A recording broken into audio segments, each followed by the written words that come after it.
Let me turn on all right, Chair will if it's all right, so we start. We're ready. We're all set. Ooh, then, let me make it official. Okay. That will travel. Yeah. Opening the committee conference on House Bill 194. Chair recognizes Representative Germano from to speak to address the committee on the bill. Thank you, Mr. Chairman, honorable colleagues. So just some background, by the way, for the record, Nick Germana, state representative from Keene, Cheshire District 1. I am also a professor of history at Keene State College for almost 20 years. This is one of the first bills that I filed. The thought process behind it was I want history to be something that people engage with, in particular thinking about public markers and public monuments that, we pass by them every day. Relatively few of us actually stop and read the markers and think about their meaning. And I think that those markers and monuments should be opportunities for people to learn and to engage in discussion about our shared history. So I also have a lot of friends who are social studies teachers in middle schools. And this would be a really great opportunity, especially around National History Day, for there to be an inventory in one place on a state website of all of our publicly maintained monuments. And we had that wording specifically in the bill, publicly maintained, because that kind of narrows the universe of objects we're talking about here. There was a question about what is a marker, what is a monument? Well, every municipality has a list of monuments and markers it maintains, right? So these are lists that already exist. It's a finite universe of objects. And if they're all in one place, and what I would love to see is school groups who get projects, go out and find markers in your town and do a report on that event, on that person. I would also really love it if some, middle school class were to go to City Hall and enter a petition to have a new marker for somebody. Say, look, this person is really important in the history of our community and they haven't been recognized. I think that would be a fabulous way to get our young people engaged in studying the history of our state and the many cultures of our state. So that was the idea. From the beginning. It's an educational tool. It's a very bare bones approach. It is literally going to be a list. I worked with the division to make sure that it would not cost anything, so that it is something that can be done with the resources that currently exist, and it's literally just a list. Now, if at some point there is grant money that becomes available to kind of build that out into a more searchable kind of tool, that would be great. But the intention is for this not to add any expenses to taxpayers. So that's the history of the underlying bill. I made a very rookie mistake. This is my first term. When I first entered it, I had the relative department was the state archives, because I'm a historian and I think about archives. And that was not the appropriate department. So, and then with some help of colleagues, we had the bill amended to make sure it went to the appropriate division, as I said, where there are no additional resources required. My concern about I have many concerns about the amendment. Most importantly, I understand, first of all, we have public processes that currently exist. And I understand those processes are far from perfect. I myself, I'm on environment and agriculture, and I come up against processes that do not give the public the input that they should have. That's a struggle I think that we all have on our various committees when we're trying to make executive departments more responsive to the needs of our constituents. But processes like this are never, ever made better by making them partisan or ideological. And that is exactly what happens when you require an act of the legislature. We probably wouldn't be able to agree on a lunch order in one, let alone two bodies. And yet this amendment would require both bodies to to agree on wording, on specific language if you were to amend a marker. That process, bringing politicians and political processes into language around a historical marker is, frankly, for me as a historian, mind-boggling, inconceivable that one would ever do that.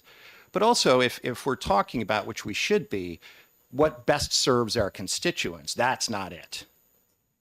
Making this something that we argue about a word. Is this word derogatory? How old is this word? Let's talk about the etymology. Let's talk about the history. In order to amend a marker is unfathomable as far as I'm concerned. I do understand on some level the part of the amendment that has to do with the removal of markers. I personally am not in favor of removing monuments and markers. I'm in favor of providing context.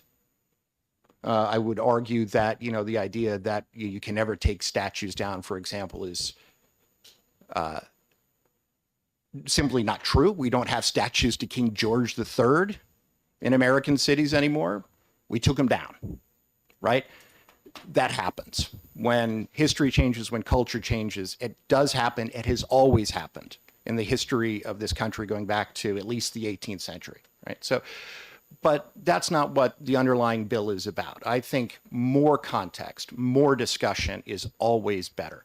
So I think there's some room for a conversation around removal of markers, but the notion that you would require both houses of the state legislature to come to an agreement on a language change, as I said, is just unfathomable as far as I'm concerned. Let's take the processes that we have that are intended to be responsive to the concerns of the public,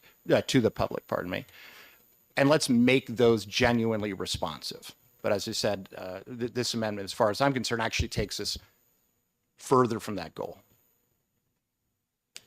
Thank you. Any comments or questions by members of the committee? Seeing none? If I may. Well, I thank you I appreciate you sharing your thoughts on this. I guess my thought is when I introduced this amendment is that we, we're putting these markers up and we're allowing them to be put up by, by the Historical Preservation Society, the office, excuse me. But there's really not a lot of public input. And I think that once we have these things in place, it's, when we're looking to make an amendment or to change something that it's been established as at least a piece of history on that marker by the Preservation Office. Now, when you want to change that or you want to remove it, to me, there needs to be some public, the input of, we are the represented body of the people. We're elected to do that. And it's our job to sort of do all kinds of things like this. We look at many issues that sometimes you go, I don't know for sure that should be in front of the legislature, but it is. We have very good, deep, and thoughtful conversations, and sometimes they are contentious, but it's okay. But history is probably one of the most important things we have, and making sure that the preservation of it, I think, definitely needs to have an opportunity to go before the duly elected representatives of the people when we're looking to make a change in how that is portrayed to our public. So that is why I put this up here, because I felt it was I agree with you, it's a little bit of a heavy process. It can seem like a sledgehammer approach, but I think it puts the topic out in front of the people and through their elected body. And I think it's a good process to go through before we start trying to change these markers or remove them. We've seen some situations that are starting to occur in our state as well. We've certainly seen them around the country where there's movements to try and change the way we portray history, and if there's something that needs to be changed, I think a good, vibrant conversation amongst the general court members is not a bad place to air that out.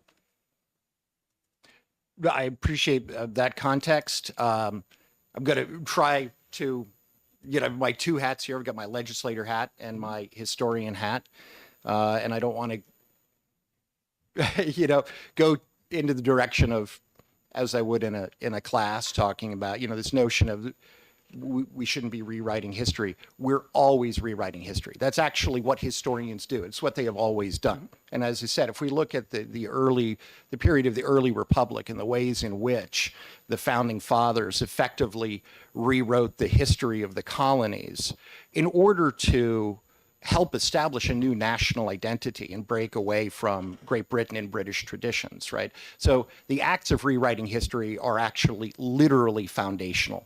As I said, we don't have statues to King George III anymore. In terms of being representative, perhaps I'm just more jaded. I have seen on bills coming before the House, for example, when we had hearings that had so many people that we did it in Representatives Hall, almost every single person would be on one side of a bill. And when you look at the online testimony, almost every single person is on one side of that bill, and it didn't pass. That doesn't give me any confidence that when we're talking about some of these really contentious issues that we are being genuinely representative. I think we can do that better by making administrative processes more responsive, because when you talk about representative, the other issue for me is we should make it as depoliticized as possible. It's not possible to remove it entirely, but we should minimize the extent to which things are politicized. And this is a good example. And having it voted on by both chambers, to me, actually, as I said, goes in the opposite direction. Thank you. Can I follow up? Oh, with yeah, no, just no, my go quick ahead. Go response? Well, Representative, I appreciate that, and I've certainly seen that same situation, but you have to remember, just because someone yells loudly doesn't mean they represent the body. And you may have 100 people that show up and say, we don't like this, but there may be 1,000 more that didn't bother to show up. So sometimes what you're getting on that isn't, on a particular topic, isn't necessarily representative of the community as a whole. But it's those advocates who are willing to take the time and come there. So, I mean, we all get many emails and communications on a lot of different levels and phone calls from different people. And I've had some from my own community who said, geez, I email you all the time and you don't vote the way I ask you to. And I said, well, you're just the one person. There's a whole bunch more that emailed me the other way. So I'll just remind you that just because you may see that on a sign-up sheet, that isn't necessarily representative of your whole community. And I think we are the representative, the elected representative body of our communities, and we are held to that task every 2 years when we have an election. And if we're not doing a good job, we don't come back. That would be my response. Thank you. Thank you, Mr. Chairman. Good morning, Representative. I appreciate your comments, but I would argue that history of this country has always been political, always. Mm-hmm. You can't hide from that fact. In fact, you brought up the point about the history of the early republic, how the founding fathers rewrote the history. It wasn't done because they had nothing else to do on a Sunday afternoon. They had a political point that they wanted to make. They had to position themselves on the world stage. But so it doesn't bother me about the political aspect of history. But also I'd like to make the point that history belongs to everyone. It just doesn't belong to the historians. And just so everyone know, I am a historian myself. It belongs to the people. And the people should have a say in what that history is and how they view it. And that's where they come. They come here and they talk about their history, their experience. And it's up to us as elected officials to sort through and to look at what people are saying. And you do have a group of people over here who are just not going to agree. And you've got a group of people over here who agree. It's our job is to walk that fine line in between and try to find compromise. Sometimes it's messy, it's ugly, but it has always been that way. Always. And we sort it out. That's our job. So I don't have a problem with having this done through the general court. This is where you want people to come and to have those discussions rather than see people create a mob out on the street and tear down monuments, which we have seen happen in this country time and time again. Thank you. Representative Smith, May I respond? I don't want this going back and forth. Okay, well, then I probably don't need to sit here if I'm just going to be spoken at. All right, okay, you can respond. No, what I mean, if I just mean that. You If- know, That's okay. You just consider I this mean, one. it's just that there is the we do have a job to do here. Yeah, But- we've got, Okay, do we have? Well, my apologies, Mr. Chair. What I mean by that, I'll rephrase it, is if we've entered into that phase of the discussion, then I'll sit back down. Where input is not, I would just, I think we can just make statements, and then, yeah, I think I would like to get this, have a limited amount of time, so I'd like to, Yeah. Representative Smith. okay, then I'll sit back down then. Okay. Thank you, Mr. Chair. I have a couple of points. The first point I want to make is as far as I am concerned, and I have heard nothing from my colleagues to indicate that anyone disagrees, until we get to the amendment, I think there's universal agreement that the bill that Representative Germana developed and brought to the House and to the Senate is absolutely sound and does something that's important. I haven't heard anyone say anything else. So that means we're focusing exclusively, looking at the side by side, on the historical markers point of view. I am, I'm trying to get to yes, since I've had two other committees of conference that I'm getting tired. I want to put something before the group to see what you think about it. Having experienced in great detail, significantly more detail than I wanted to experience, how the system didn't work in Durham and how it was misused and how the department evidenced no interest at all in anyone's idea of history. It was only people's feelings that were to be considered. And I did not think that was acceptable. If you don't study history, you're condemned to relive it. And I truthfully don't want to relive it.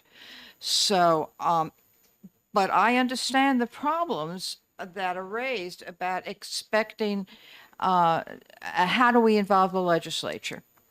And so what I'm looking at is, what if in what is in the side by side, going near the end of the written and regular type, need to obtain information on the event to be commemorated and on the appropriate location for the marker, including consulting historians and holding local public hearings, period. And getting the public involved at the local level where there is most familiarity with the particular issue, getting historians involved and not people who are only worried about touchy-feely issues, and then stopping at that point and not involving the legislature, which, among other things, could delay a timely action. So I don't know if that might be a way to get people to agree. But to me, I'd like to take a look at, can we do this in a meaningful way and not have the legislature involved, but having the local community involved and having historians involved? Thank you.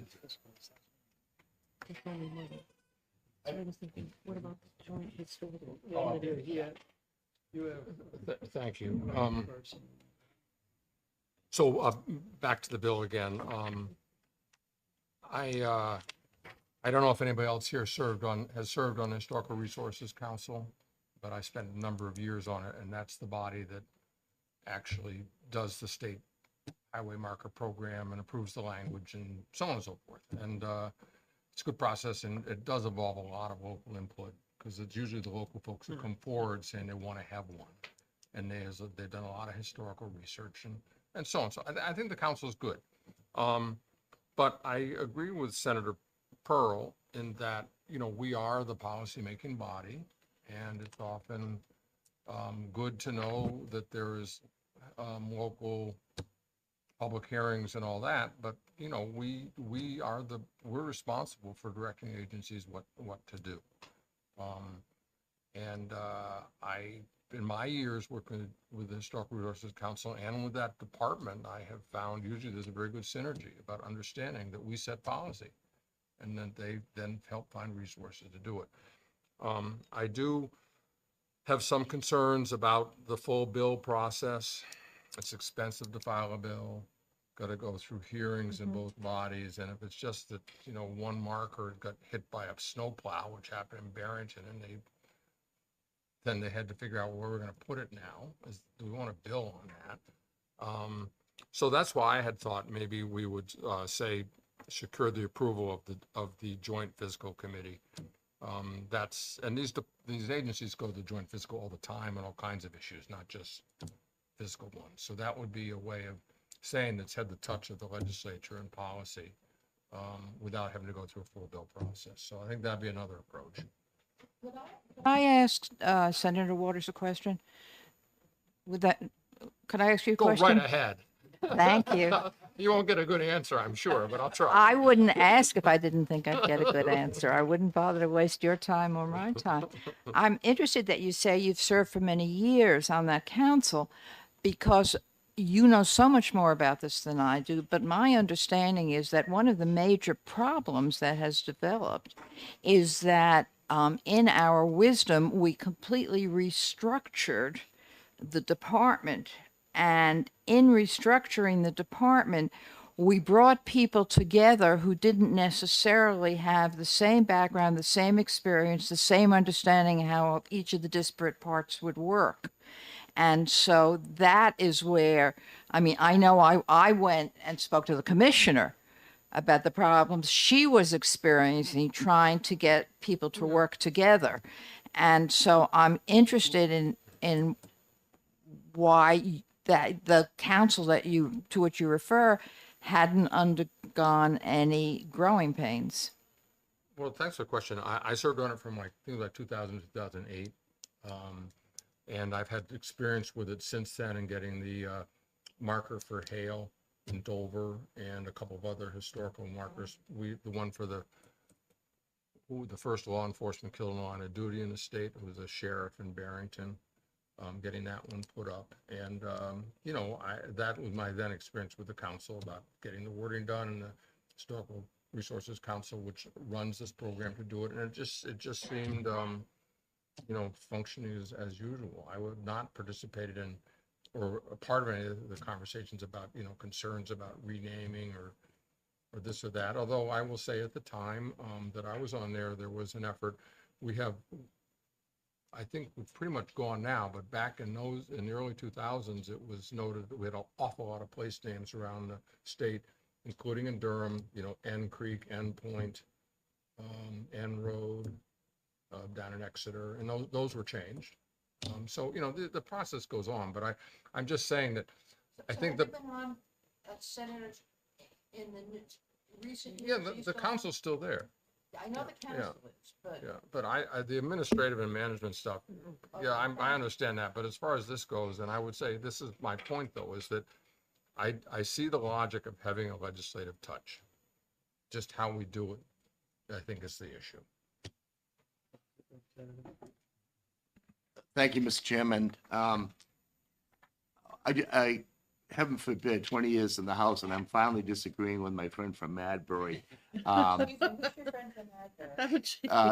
they no longer serve in the House, but I'll tell you later. No, you, Madam Chair. Oh, I'm sorry. God. Motion to adjourn. Durham. Oh my God. Mea culpa, mea maxima culpa. No, there's a separation of church and state. You didn't have an Irish mother. There is no separation. Let me get us back on track by simply saying, I just wonder about us passing any legislation to have a local community do something if it could bring up a 91A issue. That's my concern there. I like the idea of having a joint committee of the legislature looking at this, but I don't necessarily need to be fiscal. And again, I think the underlying bill, we all agree on, that's good legislation. And I know we have a lot of memorials here in Concord that have been completely overlooked, and one up at the airport dedicated to a World War I flyer by name of Beauclair is completely covered with shrubbery now. You can't even see the marker. So I think that's a wonderful point. I did read the NPR article about with the story on Oyster River Massacre and how that's gone all around and who's involved and what. What town was that in? That was in the beautiful town of Durham. The river, it's in the town of Oyster River. Where my friend lives. Maybe I'm going mad. That's how mad came up. No. But anyway, I do think we should look at an alternative to have a disinterested third party look at what a local community is doing. Sometimes a minority in some communities can have a louder voice than the majority does, and things kind of go along. So I do support that idea of a third party. Thank you, Mr. Chairman. Mr. Chairman, I had thought about this. We do have the Joint Historical Committee here, Senator Waters and myself. Doesn't have much authority to do this. Yeah, but at least it would be the legislature, and we have done the marker for Lafayette and hanging portraits in the State House complex. There is some experience there as opposed to fiscal. Just an idea We'd have that, to amend, we'd have to amend the duties of that. yeah, we probably Statute. would. Speak up, Senator We'd probably Waters, I have- can hear you. He said we'd probably have to amend the duties Yeah, of the Joint Historical Commission. I would be very awkward to add something like this to that committee, because it's the State House. Yeah, it does the State But House they could complex. consult but- with, excuse me, if I may, Mr. Chairman. They could, if I was in joint fiscal and this came in, the department, the commissioner came in, said, here's a proposal we have. And so maybe I'll talk with the Mm, folks Nothing on along joint the historical. Excuse me, for the same reason, Yeah. I'm somewhat familiar with the language which gives the Joint Fiscal Committee powers, and I don't see how this would relate to, it would have to be, those powers would have to be amended. If I may, I think that they wouldn't, because anything they do involves spending a little money. And so there's a lot of things that end up being policy wise that we do have joint fiscal. I mean, we've done a couple of bills this year that do a little pit stop at joint fiscal. And so anyways, I do think it's appropriate place to go, but. Just a quick question. Would fiscal have the ability for handling anything that deals with rewriting?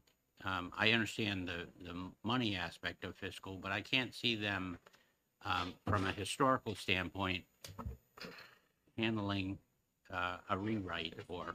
If I may, Mr. Chairman, so Yeah. I would, my sense would be that the commissioner would come in, say, here's what we're gonna do. Joint fiscal would hear about it. They might say, we're not happy with that language, go back and come and bring us something back. Oh. Because I don't want to sit there and wordsmith. No. I mean, can you imagine me, an English professor, sitting there and trying to wordsmith? You'd want to screen for the exits, but I think they would just say, we're not happy with this, here are our concerns, bring us back something else. I want to get back to what we're here for. So First off, the law written says it's marking the location of public and historic incidents. An incident. Can't, we hear about context. No, it's not about an incident is what happened. It's not about the context of it. If you go to the Arizona that's under Pearl Harbor, I don't think there's an area about the context for the Japanese.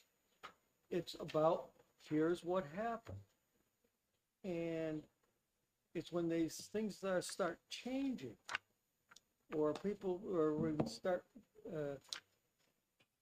making adjustments to history based on people's feelings or on context. Context, go to a book. and read about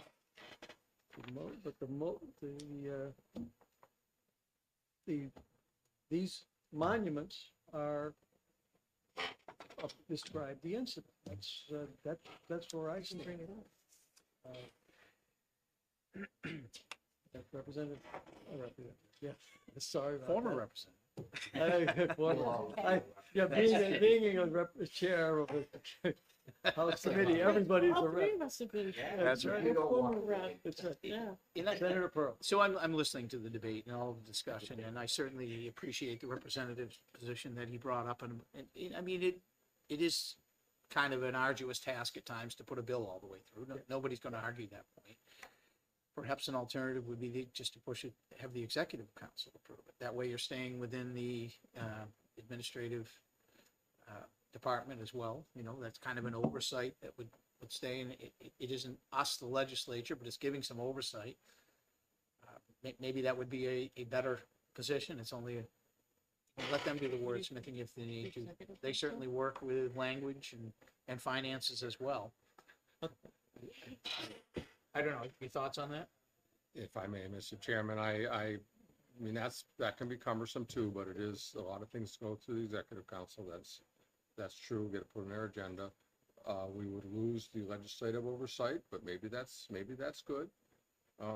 But either way, I think the basic core principle that I understood being brought forward, you know, my conversation with Representative Hill and with you, Senator, has been that, you know, we're elected to have a look at things and to set policy. And since it does seem some people have felt that some decisions have gotten into policy areas, then that's an argument for having it have its little, you know, kind of pause on the legislative branch rather than executive. I do think the joint fiscal would work. I think it'd be very efficient and easy to do. And we're legislators. We know people in joint fiscal. We see something come up on the agenda we have a concern about. We talk to our members on it and offer them some insights. And that's the way we do things. Continuing to try to get to yes and do nothing to in any way dilute the value of the underlying bill. Why don't we do what we've done in any number of situations and actually create a joint committee charged with reviewing these decisions, and it would have a few members of the House, a few members of the Senate, and following tradition and rule, the membership would likely roughly reflect the partisan membership of each the House and the Senate. I mean, if you had 7 members on the committee, for example, and that committee, you don't have to have a bill. You don't have to go through that whole process. That committee could review any decisions that have been made, either any decisions that have been made or decisions that have been challenged. And it would not involve the entire legislature, but it would involve some legislators, and we've done that I mean, I don't have my black book with me, but, you know, you can just look at the black book and see how many committees we've formed to do just that. And I wonder if that gives us a chance to have our cake and eat it too. Mr. Chairman, I think that goes beyond Yeah. what we can do as a committee or conference, because it. You're being, Bill from either body. So here would be a suggestion I'd make. I like the idea. How about if we push the effective date out until middle of next year, July 1, and you can put a bill in next fall, and or someone can, whoever's here, and we can have that discussion and put that through the legislative process. And if we aren't successful, then this will take effect. So if I may, Senator, the effective date push it out just for the second part of the bill? Yes, correct. Okay. So we'd have 2 effective dates in the bill. Yeah, one it for would the be section only- 1 and 1 for section 2. only for the section. Yes.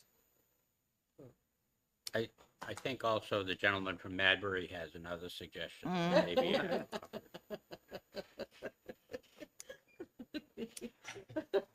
Madbury I'm not North. letting that I've go. got the right Madbury to, West. the right to remain silent. I'm going to use it under the Fifth Amendment. This was a suggestion by somebody else, but they thought that possibly the Joint Facilities Committee could be the committee to look at this and just vote up or down on a proposal. And so I'll offer that. I think that's the same, if I may, Mr. Chair. Yeah. It's the same problem that that was identified with the joint historical. You have to change their, I think what Senator Pearl, suggested is Yeah. workable. That we have an effective date for the first part, push the second part out to give time for the legislation to be filed. Yeah. That's gonna give us a longer time to look at it and come up with some sort of a solution. So basically, I- we're dividing the bill. Yeah, you're Yeah. basically, Yeah. and give time for the legislative process, and hopefully we can get there. So it would be section 3, effective date of section 1. Yeah. Is 60 days after passage, and then there'd be a section 4, effective date of July 1st, 2025. That's fine. I just wonder, Section 2, you mean? Yeah. Well, but Section you two. have to have the effective date Number 4. is number 4, would be the second effect. Well, they can't have two effective dates? in the Yeah, same- Yes, you can Yeah, have you two can. Yeah, effective and that's dates. the way you do it. Effective date No. for part X and then Yes, effective but- date for part Y. But we don't need a section 4. We can Yeah, just you, have two that's the way, effective I dates in think that's the section way they 3. do it. Yes. Yeah, I think you need. before you go too far down that path, I am concerned that what we would be doing would be kicking the can down the road. The bill, everyone knows, has the possibility of being derailed anywhere along in this process, and we could go years before we actually do something. So I'd like to suggest we either jump into changing this language that we have the ability to do today by selecting who would have this oversight, with the idea that future legislation could be built to build this special committee that would do this. But meanwhile, we have something being worked on that's obviously an issue currently. That would be my hope, rather than moving the effective date on one section or the other. Just simply, maybe even choose joint fiscal to look at it now, and then the new legislation could, that is proposed, could change it later on. If I may, Mr. Chairman, I just think that when we talk, I think we can work on something next year. Right now, if we did joint fiscal, we could be done. We'd have a vehicle that respects the intent of the sponsor of the amendment. We'd have the legislature involved, and it'd be a process that I think could be efficient. And maybe in a year from now, we've got something else, but for now, I think we'd have a bill. And this is not the cannabis bill, okay? No, I concur with that. Although there is a museum of cannabis in Portland, Maine. So it's not that I go into these things, but Could I ask a question of the chair? Mr. Chairman, could I move to divide this bill? Because I would think we all in agreement, the first part of the bill is good. We think there should be a study of monuments. Divide the bill, vote on that, and then take up Senator Waters' recommendation for the second part, so that they can stand I alone. don't think You can do it's that. all or nothing. It's all- Okay, well, so much for that brilliant idea. That's okay. One more and I'm out. Yeah. I would be fully amenable to changing it to joint fiscal committee. I have no issue with that. I think that serves the point that we're having some oversight. And then we can have a conversation about a different bill another time. Yeah. I just have to ask, how many people sitting at this table are hoping to be back? You don't have to answer. Yeah. Most of us. I hope so. Okay. Well, I'm not, it's all right. Okay. You're at a different table than.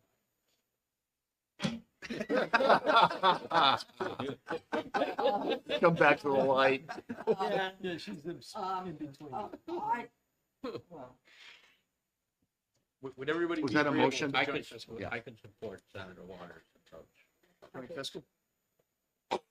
joint fiscal. Yeah, I'm fine either way. I see the merits of historical, Yeah. but I'm fine either way. So if I may, so we're looking at language that would begin on line 28. It says resources shall secure the approval of the general court through the joint fiscal 28. committee. You mean Period. 23. Yeah, I said 23. Didn't I? 28. Oh, I'm sorry, 2023. Like, I don't have a 28, 20. it's also- Yeah, Uh, yeah, it's in the same. I think, if I may, Mr. Chair, I think that whether we would say just through the Joint Fiscal Committee of the General Court, I mean, I think that's OLS that might tell you how to do that rather than the general, it's proof of the general court through the Joint Fiscal Committee. I don't know how that should be phrased. Well, I think that it's the spirit of it. It's And the that, intent. Yeah, so once however the OLS says intent- that yeah. it should be done. yeah, My That's the question intent. is do we have to change the laws around No, the I don't joint think so. fiscal committee? I don't think as to so. what No, they that's. No, no, They they can have do a lot anything? of flexibility. they have a lot of And what flexibility. you need us- I don't think you do. I think they're okay. I serve on joint fiscal as a alternate. I'm pretty sure we could do it. Sort of like other duties so assigned. And they would have the approval or disapproval, or do they then have to get approval from the general court? No, they have, They they're do. they're They have the authorized. authority. It's a That's it. smaller body of the general They court. do it. Yeah, I'm One just, stop And shopping. it meets year round, which is one of the reasons Yeah. that Yeah. it's important. But we could do that, get the bill passed, satisfy the goals of the Senate, satisfy the goals of the House and Senate, which is the underlying bill. Yep. Mhm. And then we can come in with a bill. We could file a request for a bill in September Mhm. to handle it in a different way, but meanwhile, And I'd probably even co-sponsor it with you when you file. well, that would be terrific. All I have to do, I should have to find out if I'm going to have a primary. I'll All right. let you know. In a So week. everybody be good with that? So the official wording is, I think we would say, the approval of the Joint Legislative Fiscal Committee. I think that's the language. And I don't think we need to reference general court. Okay. Yeah. Okay, I just looked it up, so. does that committee take testimony from the public? It, Yeah. it, Oh, yeah. it Oh, yeah. can. Oh, yeah. can. Oh, yeah, yeah. Lots of it sometimes, right, Yeah, Howard? I was gonna say Yes, it does, sometimes too sometimes. much. Yeah. Okay. That's- So basically, it would be Goodness. changing the amendment to, before amending or permanently removing any marker, is that's, Mhm. the Commissioner of the Department of Natural and Cultural Resources shall secure the approval of the Joint Joint Legislative Fiscal Committee. Yeah. Legislative Fiscal Committee. Period, That's it, period. period, That's it. period. Would anybody agree to adding the word local to public hearings? Or do you think that that's I- intuitive? They're welcomed regardless. That's why I Yeah, asked the it's- question. it's They would required be, and it's already in statute. they would be available to come in and As a testify public meeting. Right. before fiscal. Public notice, public meetings for all joint fiscal. Okay. I think we're all set. And I do want to make sure that in the report that the chair files, that we emphasize the absolute universal support of the basic bill. Mhm. And I think that's important. I fought against Well, too bad. Oh, And he writes the But report. then- But I read the The report. problem No, is it passed the House, and our job is Yeah, I to know. support the House position. We are in the House position, and that's. So, Mr. Mr. Chair, Chairman, as you read that, was that a motion?